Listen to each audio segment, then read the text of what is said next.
Ahoy, mateys! My name is Ed South, and I'll be your captain as we set sail on a voyage of cinematic goodness. That's right, it's time for What's Your Favorite Movie? The podcast all about film fandom, our favorite movies, and all the wonders that cinema has brought to our hearts. Join us on Facebook or on Twitter at WYF Movie Podcast for more fun and pictures and links of some of the stuff you'll hear about on the show today. And by golly, you'll be doing all of humanity a service if you go on iTunes and subscribe to our Little Dog and Pony show here. And if you got a minute, leave us a review. It helps us out a lot. My guest is a father and avid movie fan, especially when it comes to the world of Star Wars. This dude has a Star Wars themed bathroom in his house, complete with Darth Maul soap dispenser, which scares all the kids. He's also stuck spending his holidays with me for the unforeseeable future as I married his sister 14 years ago. Michael, welcome to What's Your Favorite Movie? Hello, Ed. Thank you. Yes. I'm going to probably call you Uncle Mike somewhere during the show, even though you're not my uncle, but that's fine. That's your nickname. So many little nieces and nephews running around our family call you Uncle Mike, and that's your nickname. I answer to Uncle Mike. Even your own son calls you Uncle Mike sometimes. Surprisingly, not yet. But no, okay. I'm just waiting for it. So when I asked Michael to be on the show, he said he was a little nervous, which I was like, it's just my basement. You've been down here before. You've played trains over there at the train table many times. Absolutely, many times. Forcefully, many times. So I said, well, we can have a couple of beers while we're doing the show, relax or whatever. And then I had the idea of picking up a couple of movie-themed beers that I had seen at the store. And turns out this brewery right out of Philadelphia, not too far from us, Evil Genius Beer Company, has a handful of beers that are named after movies that have and they're not just like Star Wars beer; they're movie references. So I thought I would. We'll start with the Star Wars one though. Sure. There you go. The Han Shot First Double IPA with Amarillo and Chinook. I don't know what that means. Do you? Neither do I. So it's an Indian Pale Ale, but this is one of their beers, and we'll save the popping for. Oh yeah, that sounded nice. So let's give it a try. We'll give it a try. Oh, that sounds so nice. Oh, it looks good.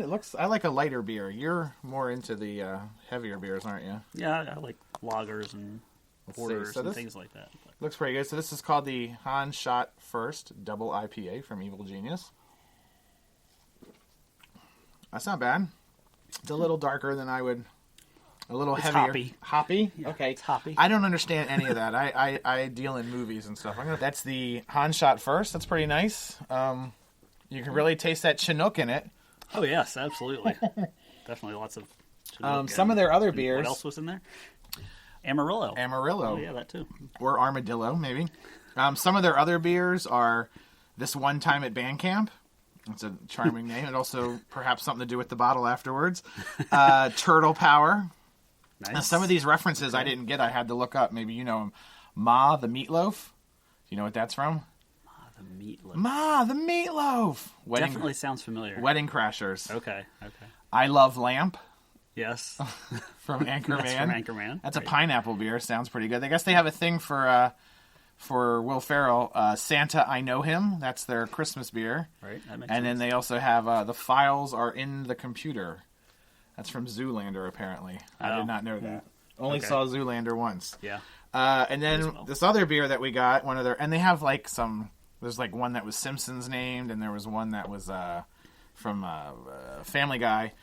This one is I'll Have What She's Having from When Harry Met Sally. Well, that one ought to be good. Yeah, it better be with that name. It's a chocolate hazelnut imperial stout. Now, yeah, that is a great sound effect right there. I'm very happy with the sound effect department. Yeah, I hope that should come out good. That's a nice dark beer. Thick, dark beer, yeah. We are fans of a beer that's made locally in our town that's a chocolate coconut stout, right? That's a stout. Yep. So this is a chocolate hazelnut, which is what like Nutella's made out of. That's pretty close to that. It's not bad, yeah. To the chocolate coconut one that we like, but there's no coconut. So that's Evil Genius Beer Company. Definitely. And you can find them on the internets, and they are all over the area selling their beers. They're building a big brewery in Philadelphia right now. It's supposed to be open pretty soon. So This is pretty good. I'll have what she's having. Yeah, definitely chocolatey. I'll have what she's having, I guess. And then just a real quick thing, not pertaining to you necessarily, Michael, but just something I wanted to share with the world out there. The other day I was looking at the podcast, the charts, the highest rated, highest ranked podcast, and then in the category of movies and film and television, which is what our show's under. In the top 20, I didn't expect to find us anywhere near the top 1,000, but in the top 20, four completely different podcasts about The Bachelor. Does that seem necessary? Wow, really? 4 podcasts about the same dude dating the same women. 4 podcasts. Come on. Like, that makes me... that's a little... Yeah? I find it hard to believe that many people even watch the show, Yeah, let I alone know. listen to a podcast about the show. 4 it necessitates 4 different podcasts, all in the top 20, which means if there was one podcast, it would be like the number 1 movie and TV podcast if everyone listened to... sad. It's a sad state. I don't know if I should drink beer while I'm podcasting because I feel like I'm going to burp sometime in the near future, but this is really good beer. So, a new thing I'm kind of doing is people come on the show, it's like, what's your qualification to be on what's your favorite movie besides saying yes?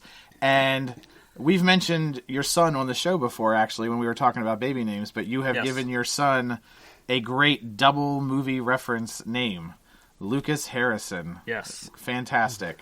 And you are a huge Star Wars fan. Yes. And you're a huge Indiana Jones fan. Right. So it's just you did such a good job with that. I wanted to name my daughter after Ariel from The Little Mermaid, and all I got was London Ariel, because my wife wouldn't go for like Ariel Seashell or whatever I wanted. Well, I thought Lucas Harrison sounded enough like a normal name that we could get away with it. Yeah, it's great. And then his nickname is Luke, which is another Star Wars reference altogether. So, and you took him to see Force Awakens, right? I did. That was his first movie in the theater. Excellent. Force Awakens, although he slept through half of it. Doesn't matter. It's all good. It counts. Yeah, better sleeping through it than making a bunch of racket. Exactly. And he enjoyed what he saw? Yeah, he seemed to. Although I've had trouble getting him to watch it again with me at home. Oh, really?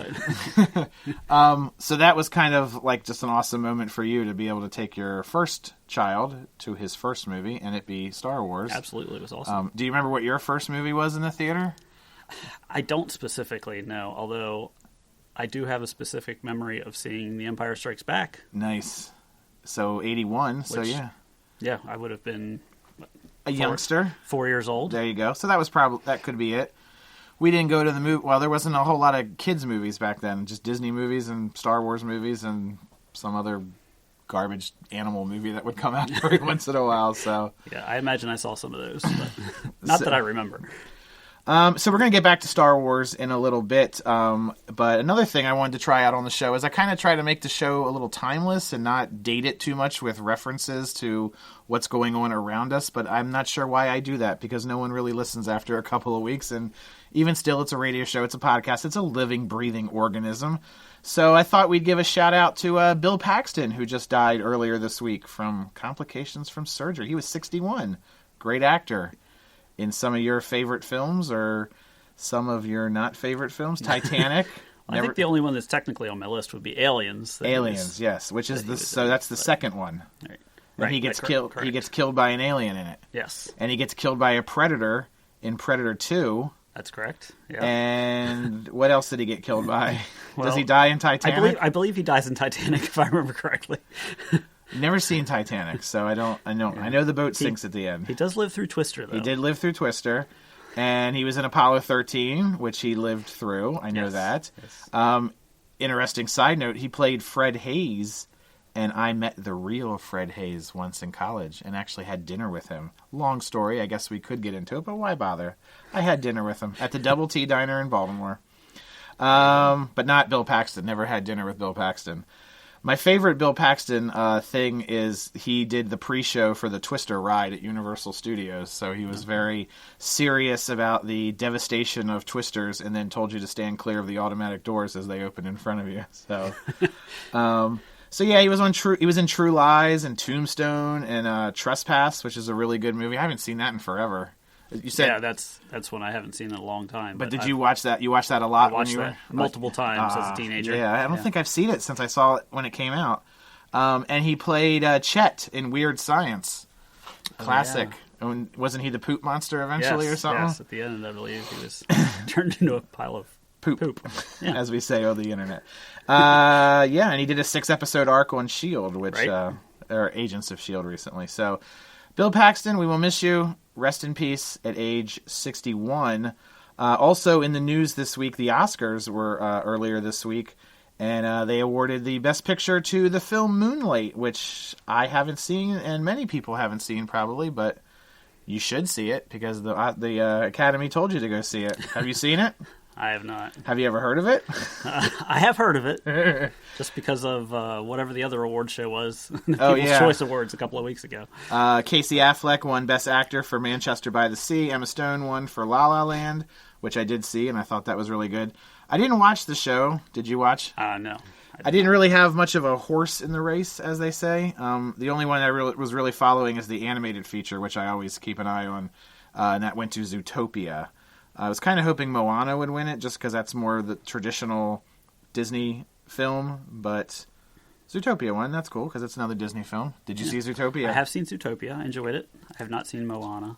Did Lucas watch Zootopia? He did. Yeah, he liked it. Excellent. We haven't seen it yet. I mean, I saw it when it came out, but we haven't watched it here at the house. Right, yeah, we saw it at the house. And then I just wanted to note, too, I like when you get down to some of the technical awards, some films that you wouldn't normally consider Oscar winners winning awards. Suicide Squad won Best Makeup and Hairstyling. That was actually a really good film. I enjoyed that. And the new Jungle Book won for visual effects. So isn't that exciting? So that's Oscar wrap-up. A few days late, like you needed that. But a little later in the show, we're going to have one of our world-famous What's Your Favorite Movie quizzes. And it's going to be a super nerdy Star Wars trivia for Uncle Mike here. But we're going to save that to later in the show because I have a feeling many people might tune out because it's going to be so nerdy. But it's going to be so impressive. So stay tuned for that. Let's hope. But not so much of a quiz, but I know you're a big...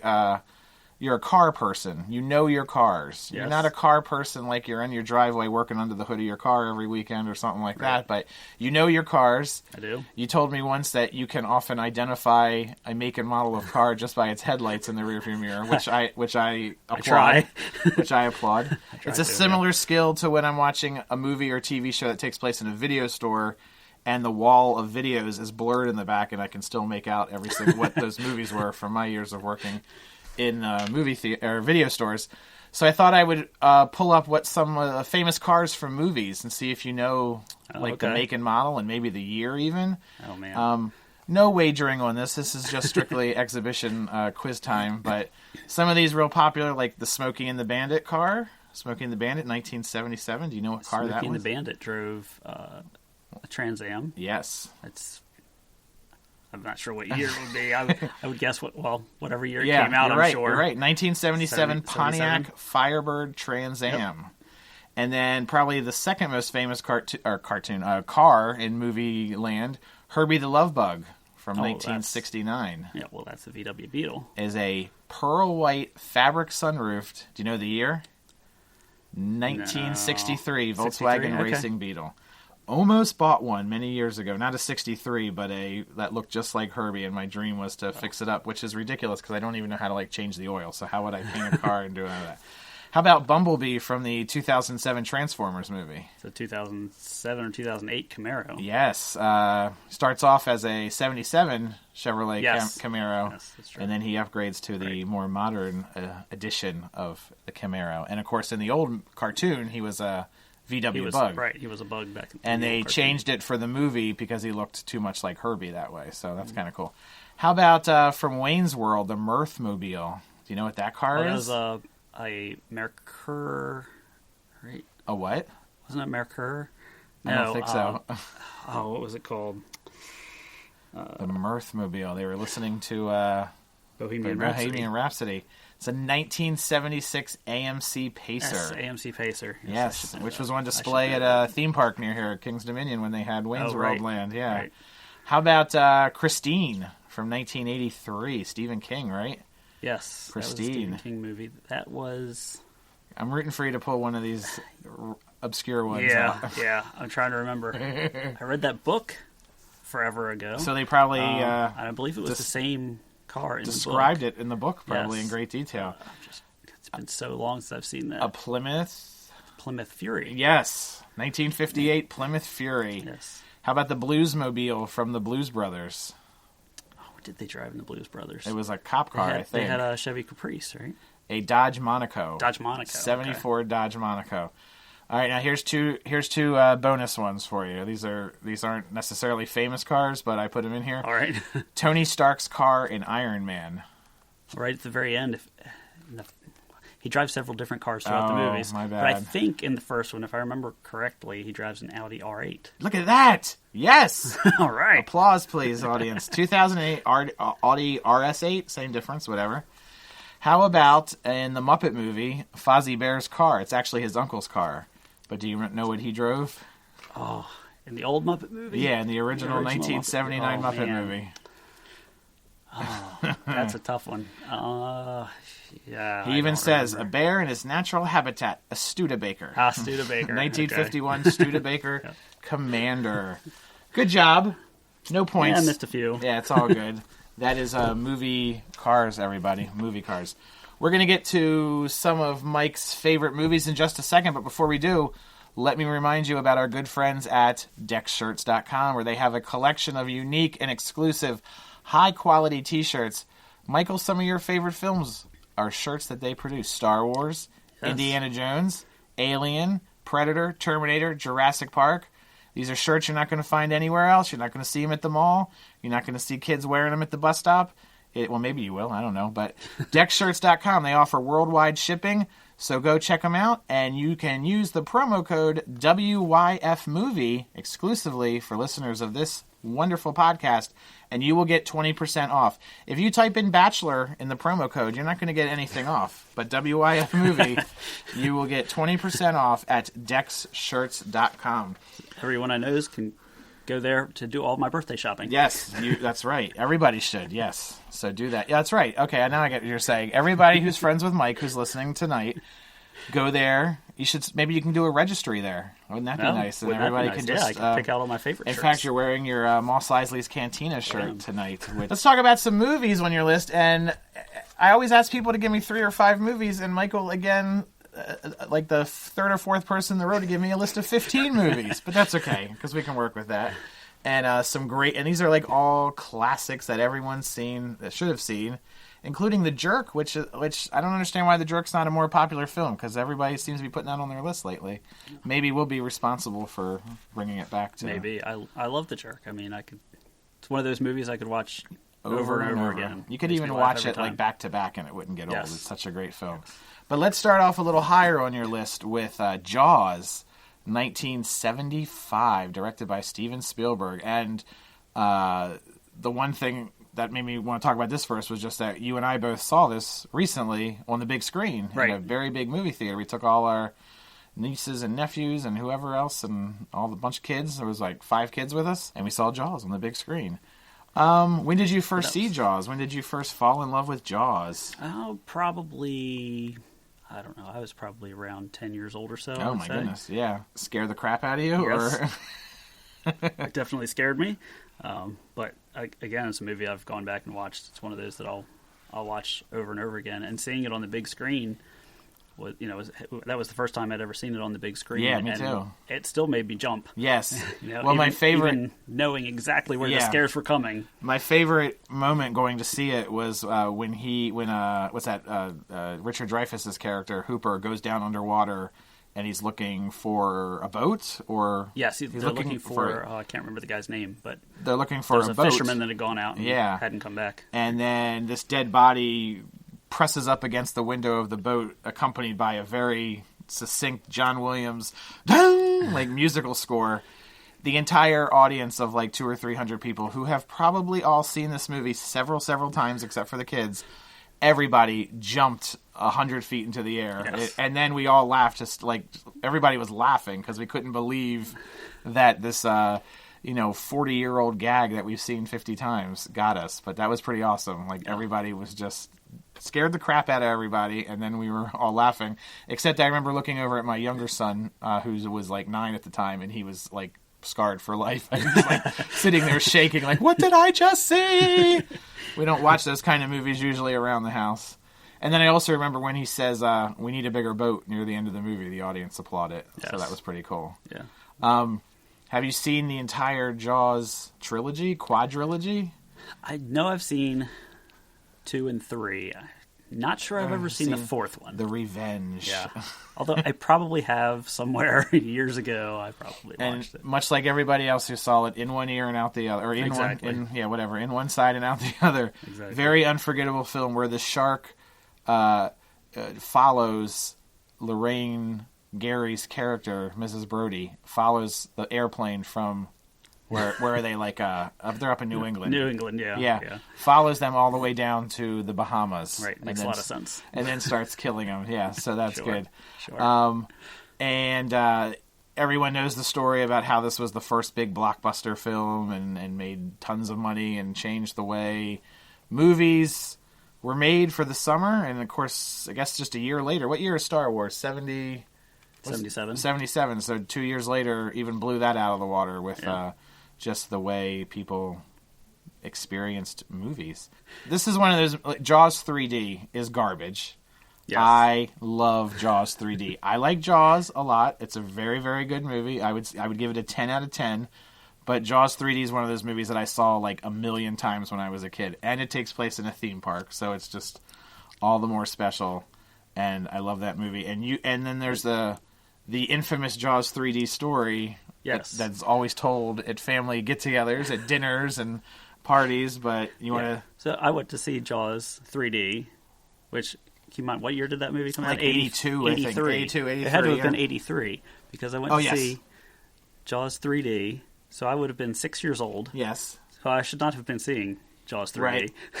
But I just remember going to the theater and watching the opening sequence with fish swimming around and the Jaws music playing and hiding behind my gummy bears because I was terrified of this shark coming out at me in 3D. Well, I think one of the opening scenes is like just a disembodied fish head kind of floating towards the screen with the guts I think coming out. And so I was absolutely terrified and dragged my mother and my 2 sisters to the next theater over to watch Return of the Jedi again. So there's a lot of conspiracy surrounding the story, even 30 years later. Was he really scared, or did he just want to go see Return of the Jedi yet again? I would love to see that on the big screen, and I would love to see it in 3D. As many times as I've seen it, I've never seen it in 3D. Actually, when you watch it on TV, it's Jaws 3, I. But if you see it in 3D, it's the number 3D. So that's all. It's so terrible to watch it in 2D. There's so many shots in that movie that are so obviously just 3D porn, just like like, oh, look at this, and then it makes zero sense when you're watching it on a regular TV. Plus, the special effects are horrible. So, like that fish head is just surrounded by black fuzzy static, fuzzy, just kind of floating around there. The scene that always comes to my mind is the shark coming towards the window, and it takes forever for it to get there. It's obviously a special effect, even though there's no need to have a special effect. Right. There's also a shot where they walk into a cave, like some attraction at SeaWorld. They walk into a cave, and there's like a serpent with his tongue sticking out, and the camera just kind of pans down and just hangs on it. Right. While the giant tongue again for no reason sticks out. So you're watching it in 2D. Good times. Jaws. The whole Jaws series is just a delight. I'm surprised they haven't rebooted that yet or done a new Jaws film. It would be awesome. Yeah. It would be very awesome. There was talk of one time of a movie coming out called National Lampoon's Jaws 3 People Zero, which was going to be a comedy, and apparently Steven Spielberg actually blocked the production of that because he did not like people making fun of Jaws. So I can understand. Thanks, Steven. Also on your list, first person to put like a good, solid, classic Disney animated film on the list, The Lion King. I did not know you were a big fan of The Lion King. I am. It's always been not only my favorite Disney movie, but one of my favorite movies. There you go. And now they're making another movie that's a live-action version of the original movie, or I don't know if they're doing a movie of the play, which would make more sense. Right. are we supposed to buy people with like lion helmets on in a movie? That seems a little odd, but Yeah, I'm sort of curious how they do this. Are they just going to computer animate all the I don't animals know. like they did in the Jungle Well, Book? yeah, that would be that But would be then pointless. why not just make that's Right. the same as But they're doing that with Beauty and the Beast right now. Like they're just kind of redoing Beauty and the Beast again, and verdict's out. We'll have to see. Most of those that they've done have been surprisingly good, so who knows? But let's get to the two big ones on your list. It seems everybody who's a big Star Wars fan is also a big Indiana Jones fan. Now, when you were younger, and you've been into both of those since you were knee-high to a grasshopper, knee-high to a, I don't know, what's a little Star Wars? A little womp rat. Yes. Did you, when you were younger, did you know, was there any connection in your mind between Indiana Jones and Star Wars beyond Harrison Ford on screen? Did you know the creative forces were similar? I did, yeah. I was aware of George Lucas, being involved in both movies. Right. Indiana Jones, so you saw the first one, like when it came out, way back in the day? I'm sure I didn't see it in the theater. But soon after on I think VHS. I think Temple of Doom was the first Indiana Jones movie I saw. Nice. And I saw that in the theater, and then went back and watched Raiders of the Lost Ark after that. And you were hooked. Is it one, like you watch it one time and bang, that's it, this is my jam? Oh, yeah, I think so. I think I've told this story on the show before, and of course I told you, I didn't even know Indiana Jones was a thing the whole time the first movie was out. It wasn't until the second movie came out, and I didn't even know they were connected until I picked up the VHS, and it said, like, from Raiders of the Lost Ark. And I was like, oh, okay. And then it wasn't until 6 or 7 years ago that I saw Indiana Jones for the first time. A blemish on my record, I know. And we saw that in the theater, too. We did. We saw Indiana Jones, or the Raiders of the Lost Ark, right. At an old theater. So what is it about, what does it for Indiana Jones? I think it's just the sort of sense of adventure, really, of both Indiana Jones and Star Wars. Yeah. That, especially as a kid, I would watch the movies and then go back out in the backyard and pretend I had a pistol and a whip, and I'd run around with the neighbor kids, jumping into hay bales and things like that, playing Indiana Jones for hours. Oh yeah, for hours and hours. Absolutely. Now the kids just get the video game of it. Did they have Indiana Jones figures when we were kids? I don't recall that being as much of a thing as Star Wars. No, I don't think I had any, no. I had tons of Star Wars characters. Yes. Figures. And you also had written on your list Indiana Jones trilogy. Does that mean the fourth Crystal Skull? Crystal Skull is not included in the love fest for the original three? Yeah, I mean, it was a bit of a letdown, I would say. I saw the fourth one first, which should be illegal probably. It really should be. But I took my son to see it when he was little. He was all excited about it, and then eventually went back. Still haven't seen Last Crusade. Which one's your favorite? Rank the four indies. Obviously, Crystal Skull's number 4. Yeah. Is it too hard? It's like picking a favorite child. It almost is. I think I probably would have to say Temple of Doom is my favorite, just because that was the first one right. Makes that sense. I saw and really loved. Raiders of the Lost Ark and Last Crusade are pretty evenly matched. I like both of those. Indiana Jones and Star Wars, like I said, just kind of go hand in hand. So where does the Star Wars hook start? Like, where does it go from just I like Star Wars to I love Star Wars? Do you know what I mean? I guess for me it was when I was a kid, that was primarily what I played with. I had all the toys. Yeah. And that's what I did. I played Star Wars. Over and over. Whether it was with the figures or, I had the blasters and lightsabers. Right. Yeah, I think that's what made me go back and watch the movies over and over again. On VHS. Yep. And have you been like a Star Wars fan your entire life? Because there was a period where it kind of like fell out of fashion. Like after Jedi, it kind of faded away for a while. Not all the way up until the new movies. Like it picked back up speed, but you were there the whole time. Oh yeah, loving the Star Wars. I was. And absolutely. It's just cool people who, I mean, there's, everybody loves Star Wars to some extent. Everybody likes it or has seen it for the most part. But then there's those people, and everybody has one in their life, like somebody who loves it, who takes it to the next level, who has a bathroom of Star Wars, who has a son named after Star Wars. Right. I don't know. What other Star Wars insane things that there's like 100 Christmas ornaments in your house. Yes. Or, not on the tree, just sitting on the table. All throughout the house. And don't you put them in chronological order of how the well, the I do still have all the boxes for all of the ornaments. Yes. They go back in the original packaging. And I have boxes upon boxes of my old toys as well. Excellent. I remember moving from one house to the other and moving 2 or 3 boxes labeled lightsabers. Like, I'm not sure lightsabers. I'm not sure how many people have boxes upon boxes of lightsabers. That's awesome though, because the older ones are so much different than the ones they make now. Like they're kind of flimsy and rinky-dink now, and those old ones are like you could beat the crap out of somebody. Yeah, the ones that with were a solid piece of plastic. With one of those. Yeah. Do you think you have a Darth Vader or Luke with the lightsaber in his arm that comes out? Oh, like, definitely. Isn't that one of the prized possessions? Or I guess it's with that and then Darth with the cape, right? Right. Because everybody Darth Vader lost has the to have the cape, and all those figures that had the lightsabers that came out of their arm, the lightsabers all had a little teeny thin piece of wick. plastic on the end that would break off. Why was that? Why did it have that? I don't know. I don't have a good explanation for that. It would be like the full-size lightsaber, and then it looked like a birthday candle, like a little wick on the end that got dirty, like the end of it got black, and then it would droop. Right. And why did they do that? They would break off all the time. So if you have one that has that the intact still, it's obviously going to be more valuable. Wow. Yeah.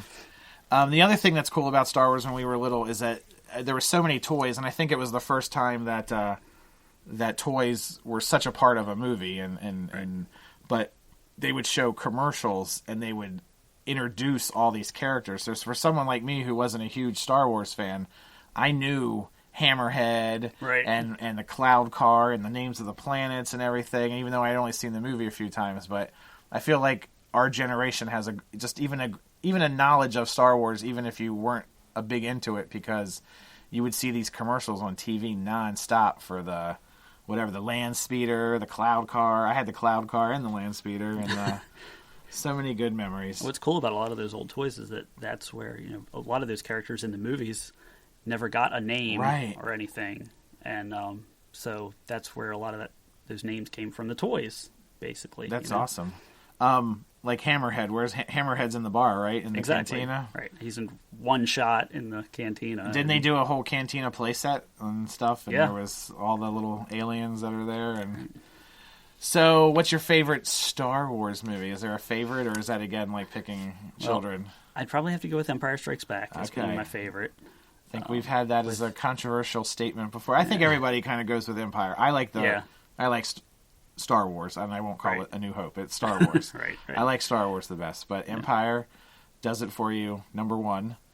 And then what? Jedi? Then probably Jedi. And then... Yeah, and then A New Hope. A New Hope. Or the original Star Wars. And where does the Force Awakens Force Awakens is right there as well. I really enjoyed that. Like number 4? Yeah, I guess number 4. And where does Clone Wars fall in? Clone Wars? The Clone Wars movie? Or yes, the Clone Wars movie. Series? The movie. The movie.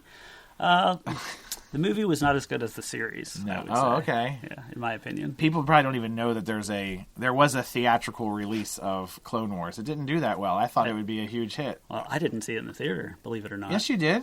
I did. We all went I saw did it. See yeah. it. Because my son dressed up. That's right. Dressed up like a Jedi, whatever. He wore his cape and his lightsaber. Back when you could take lightsabers to movie theaters. Take a lightsaber. You could. And the plot of that movie is somebody kidnaps Jabba the Hutt's son. Oh, that's right. Yeah.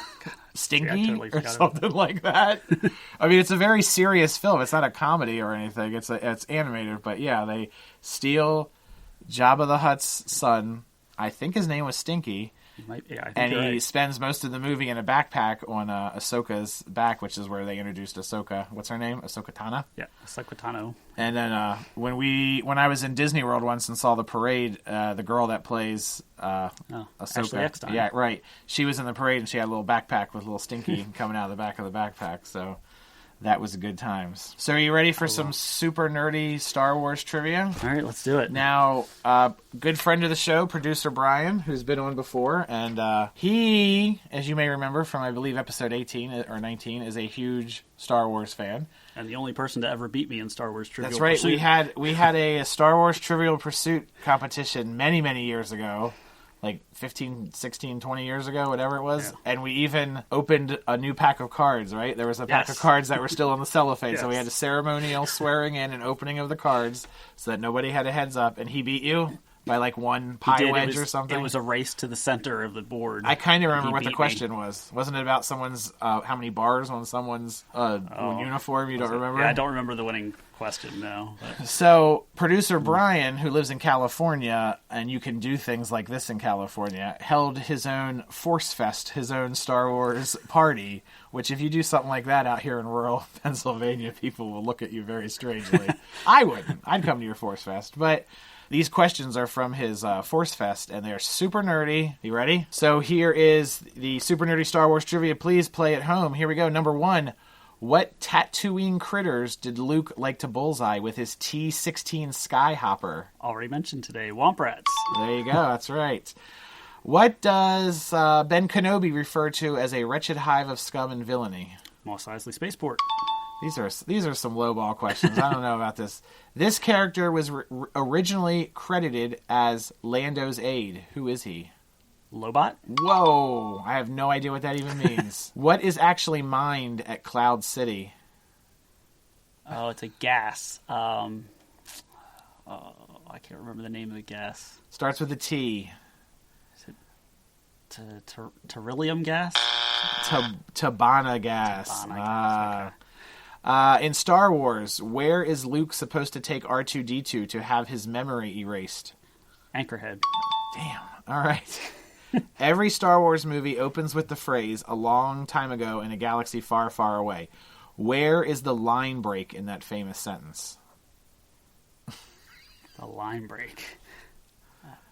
A long time ago in a galaxy far, far away. After a long time ago. This says after the first far. Oh. A long time ago in a galaxy far, far away. ... Okay. So I have to give you that. Who is the only actor to reprise his role in every Star Wars film? Anthony Daniels. Yes. Including Clone Wars. Number 8. Who is the only non-Force user who we see use a lightsaber in the original trilogy? Han Solo. Right. When he cuts open the Tauntaun. Yes. On Hoth. Yes. I think these are going to go for the super. We see Finn use it in The Force Awakens. Yes. Everybody knows that Grand Moff Tarkin was in command of the original Death Star. Who commanded the second Death Star in Return of the Jedi? Ooh, that's a good one. Man, that's. I don't know. Oh, Moff Jerjerrod. Right, Moff Jerjerrod. You completed it, so that's more. His name. I don't think his name is ever spoken in the movie, but. Finally, other than Wicket, can you name 3 Ewoks from Return of the Jedi? I'll go back to the toys. You had Chief Chirpa, Tebow, Latara. I'll give you that. There's another one that starts with an R. Rebo, I think, or. There's Tebow. Tebow. We're going to give it to you, though. Paplo. Paplo, yes. Paplo. There's a medicine man. That might be Paplo. That might be the medicine man. Logray. Logray is the medicine man. And Nikki. Yeah. Okay. I guess a lot of them also got Nikki. names on the TV show. There was an Ewoks TV that's show. True. Yeah. A lot of those were you a big fan of that? Show. Not a big fan, but I watched it. I watched that and the Droids TV show, of course. Yeah. I forgot to keep score as always, but that's I missed a couple. Yes, but you did good, and you finished Moff Jerjerrod, so that's something right there. What'd you think of Rogue One? I enjoyed it. You didn't take Lucas to that? No, I did not. I saw it by myself. Did you only go once? Twice. Twice, of course. Yeah. And how many times did you see Force Awakens in the theater? Twice. Twice, that's it? Yeah, only twice. Come on. Only twice. That's because he's married. Yes, exactly. Married with a 3-year-old. It's hard to get to movies too Yes, often. understood. I loved Force Awakens. I was not impressed with Rogue One, but they weren't making it for me, so who cares? And then what's we got next is The Last Jedi, right? Right, The Last Jedi. Which I do know we've... I believe it was the Italian Twitter feed I saw of something Star about Wars. This. Yeah. Said something about the Jedi being plural, because, of course, when The Last Jedi was announced as the name, right, everyone said, well, Jedi is the plural of Jedi. Nice. So are they referring to 1 or 2 Jedi? Well, everyone first assumed it was Daisy. No, Ray. Ray. Ray. Right. Daisy's her real name, right? Right. So now it's plural. So, Right. So maybe more than one Jedi. And then in 2019, we're getting a Han Solo movie, right? Right. And that should be pretty cool. I hope so. I'm a little skeptical of you know. I think the guys that did the Lego movie are doing that one. Right. So that they have an excellent track record That's between Lego movie and 21 Jump Street and Right. Cloudy with a Chance of Meatballs. That's so. true. So, so those are some of the films. You also had Goonies on your list, which we've, again, discussed my disdain for Goonies over the years. But I feel like that also fits into the thing, like everybody that loves Star Wars and Indiana Jones loves Goonies. And I know you have a soft spot in your heart for Gremlins.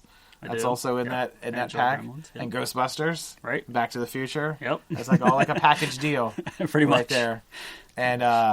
And then just to run down, like all these movies everybody's seen, and they're all classics, and they're all great. Aliens, Predator. You said these were like things you just watched over and over as a kid. Yeah, especially some of those action movies, Aliens, Predator. Did your folks Terminator movies? Did your folks like monitor at all what you watched when you were little, or it was easier back then to just pop a tape in someone else's house? And... Yeah, I watched most of these movies at my friend's house. Right. That where his parents didn't care. Yeah. And then you have Caddyshack, Animal House, Guardians of the Galaxy, which I remember you loved when that came out. Yeah. And we watched that over at your place later on. And movies I've never seen, The Godfather, Goodfellas,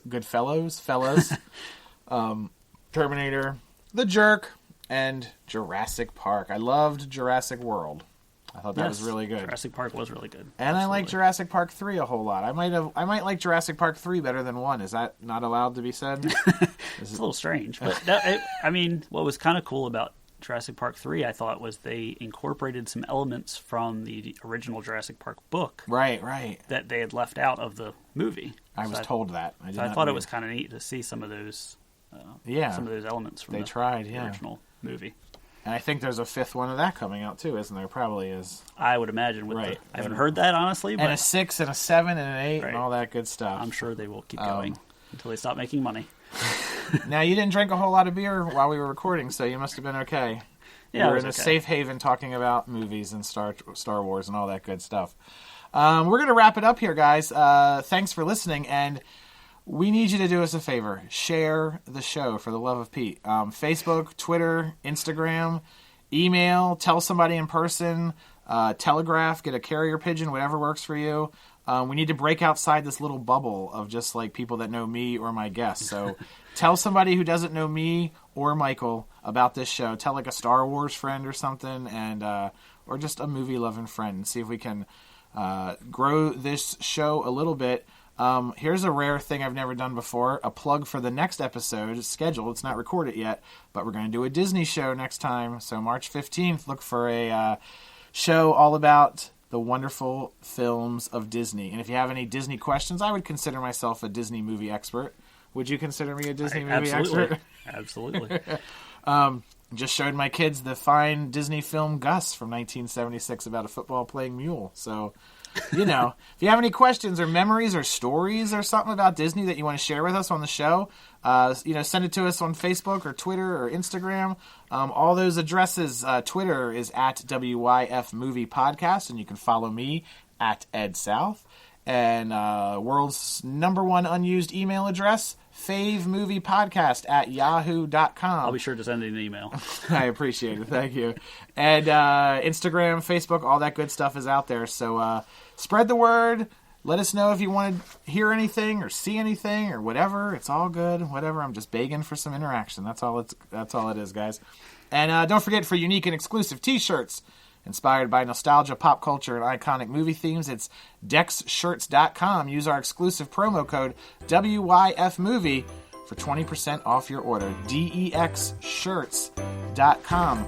Uncle Mike, thank you so much for driving the 5 minutes to get here to the studio. It was a grueling drive. It was a grueling drive, yes. I made it. Good stuff. All right, well, thanks, Mike. And guys, thanks for listening, and we'll see you next time. Until then, it's khaki wishes and cookie dreams. May the force be with you. Nice.